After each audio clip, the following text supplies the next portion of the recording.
Shame on the Ottoman Empire. Shame on the Ottoman Empire. And you can't stop me. Shame on the Ottoman Empire. In the case of Armenia's Muslims, they had to convert to Islam in order to save themselves from being driven out to become refugees. That's how they converted to Islam, who perhaps are more than 1 million, maybe 2 million of them, who are still Armenians.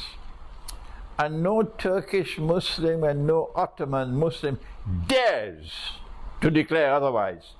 You can't take an Armenian and make him a Turk. Stop it! Get lost!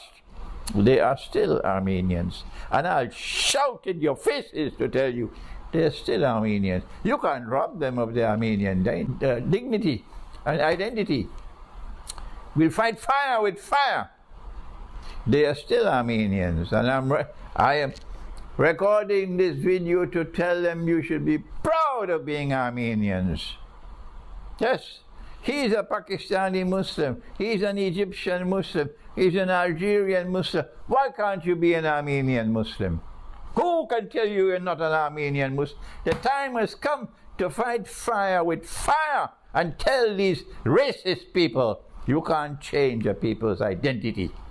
They have been scared, frightened, hiding their identity for 100 years now, terrorized by these wicked people whose hearts are filled with hatred, despicable people.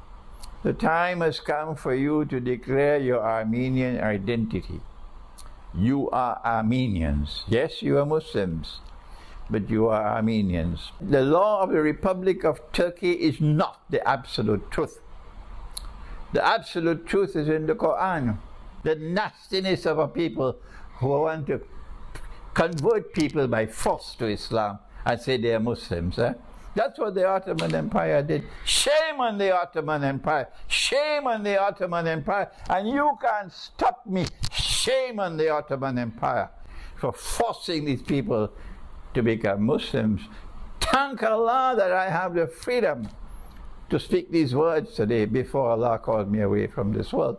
And you, the Armenian Muslims, who choose to remain Muslims, and you, the Armenian Muslims who now choose to return to be Christians, you have a strategic role to play in building friendship and alliance between the community which follows Jesus, the Christian world, and the community which follows Muhammad, Allah's blessing be upon them, the Muslim world. Allah says something else in the Quran about those who are driven out of their homes and out of the lands in which they live unjustly. But Allah says in Surah Al-Hajj that they have the right to return to their homes.